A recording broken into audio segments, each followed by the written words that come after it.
Fréquemment dans les Écritures, nous sommes mis en présence de manifestations du moi. N'est-ce pas ici la grande Babylone que j'ai construite, s'écrie Nebuchadnezzar. Je dirai à mon âme, maintenant repose-toi, Luc 12, 19, décide l'homme à qui suffisent les biens de ce monde. Je ne suis pas comme le reste des hommes, Luc 18, 11, s'écrit avec le pharisien, ceux qui s'imaginent être moralement supérieurs aux autres. Je suis plus saint que toi, Ésaïe 65, 5 affirme l'homme pénétré de sa propre justice. Je suis riche et n'ai besoin de rien, Apocalypse 3, 17, déclarent ceux qui sont contents d'eux-mêmes. Moi j'appartiens à Y et moi à Z, disent certains chrétiens de nos jours. Comme le faisaient déjà ceux de Corinthe au temps de l'église primitive. Moi je suis disciple de Paul et moi d'Apollos. Et l'apôtre leur reproche d'être encore charnel, 1 Corinthiens 3, 1, 4. C'est leur moi qui provoque les divisions dans l'église de Corinthe. La charte d'affranchissement de Paul, c'est le moi crucifié avec Christ.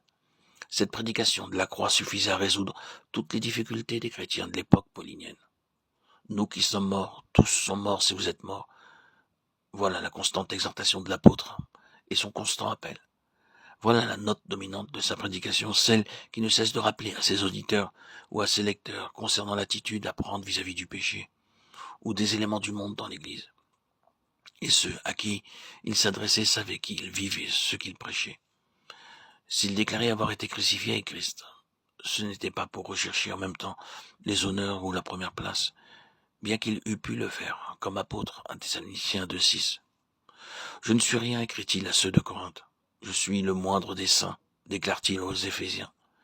Le secret de sa force fut ce renoncement à soi-même auquel le Seigneur convie tous ceux qui veulent le suivre. Toute chose que les hommes recherchent, il est considéré comme une perte en comparaison de la connaissance infiniment plus précieuse de Jésus-Christ, dont il aimait à se dire l'esclave. Crucifié avec Christ, tel est l'enseignement invariable de l'apôtre chaque fois qu'il annonce les résultats de la mort avec le Seigneur, quelque point qu'il envisage, le calvaire reste au centre. Si loin qu'il pousse ses développements, Paul reste toujours à l'ombre de la croix.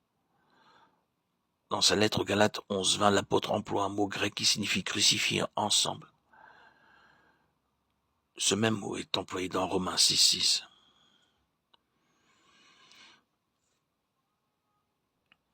Se crucifier ensemble avec Christ doit être à la base de notre foi.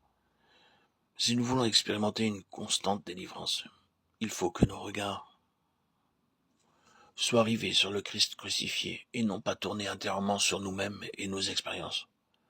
Regardant à Jésus le chef et le consommateur de la foi, le voici le chemin de la délivrance à toutes les étapes de la vie spirituelle. Regardez au Christ crucifié comme les Israélites dans le désert regardaient au serpent d'airain pour obtenir la guérison. Comme eux, il nous faut détacher les yeux de nous-mêmes et de nos blessures, des morsures du péché, pour les reporter sur Jésus et vivre.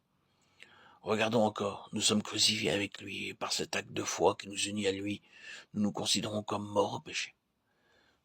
Dès que, d'un cœur droit, d'une volonté sans détour, nous rejetons tout péché connu, bien décidés à remporter la victoire, le Saint-Esprit scelle notre acte de foi d'une complète délivrance.